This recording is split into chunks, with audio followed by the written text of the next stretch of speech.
Magandang araw sa lahat ng ating mga kapatid, lalo na sa Marlican Tribe, JHSDRT. Yung inyong kahilingan na makita si Ama ngayong year 2025, siguro matutupad na po at siguro makikita na ninyo sa ating programang Ugnayan at Talakayan kasama si Kuya Ribunda. Live na makakapanayam natin si Ama. So, good morning, Ama. Ayan, live na po tayo sa ating programa. Good morning sa inyong lahat, sa ating lahat, sa buong mundo.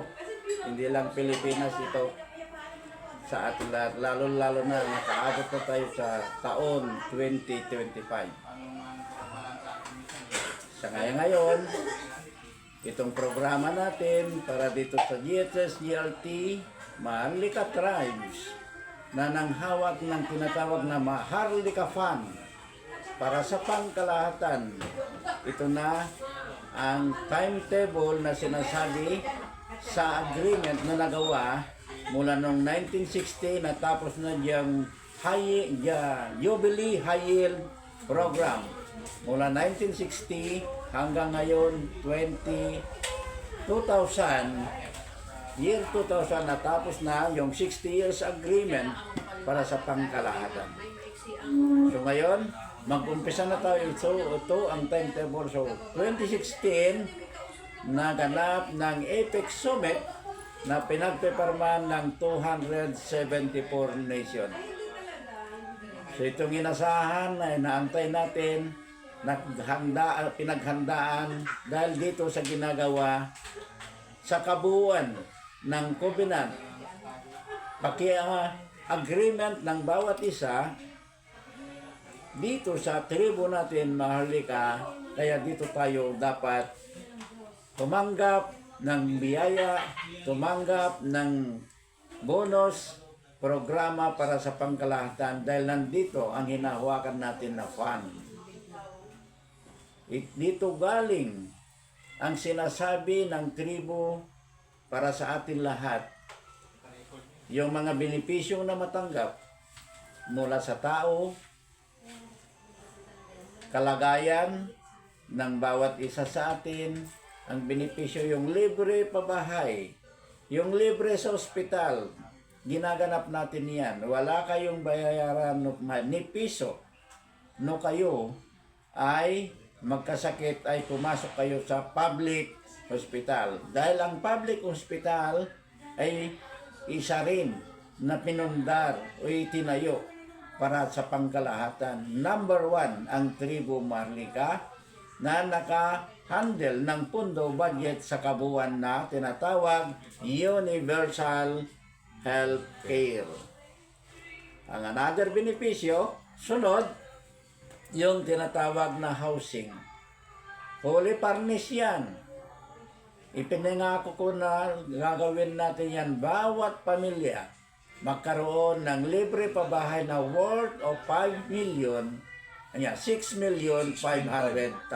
6.5. So tinatawag 6.5. Dito naman, sa mga estudyante natin, mga bata na nag-aaral, tumatanggap yan o libre sa eskwelahan through sa gagawin dito sa tribo natin. So, ang nakikita, baka sinasabi yung tagal naman. Kailan kaya? Inumpisan ko na itong Universal Healthcare.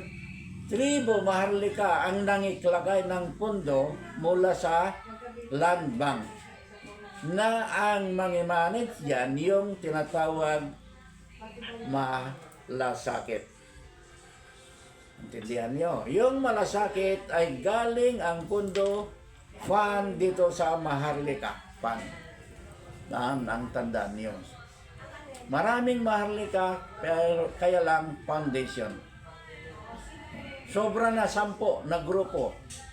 Andiyan ng iba-ibang ng foundation na Maharlika, pero hindi tayo foundation. Tayo ang tinatawag na tribo. Kasama sa 144 iba-ibang klaseng tribo o katulad ng Amerika, isang tribo, China, isang tribo, Japan, isang tribo, Philippine ito ay maharlika. Kaya ang Philippine, ang totoo tunay na pangalan ng isla, Pilipinas, ay Maharlika Island. Ang Philippines, that is a foundation also. Ang foundation na Philippine, dito humihingi ng pundo budget para sa programa nila. Tayo na namimigay dyan. Bakit? Yan ang dahilan na nandito ng mga iba-ibang klase. Ngayon, ang selyo na ginagamit natin ngayon, walang ibang nanghawak kundi itong tribo, yung 777, tungkol sa lupa. Kaya ang original na titulo ng lupa, 01-4, yan ang napalaganap, hindi lang Pilipinas, kundi buong mundo.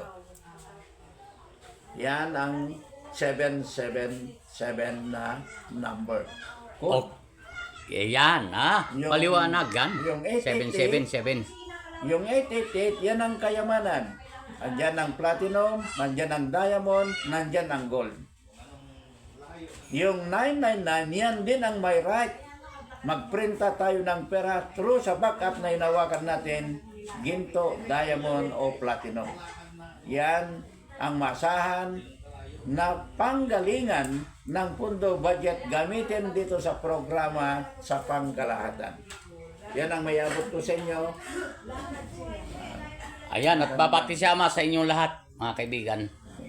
Nitong 2025. Yan. Okay. Ayan, okay. At yan po, napanood nyo si Ama doon sa mga kahilingan na ating mga kapatid. Live na live dito sa ating programa, ang Ugnayan na Talakayan, kasama si Kuya Ray Bonda.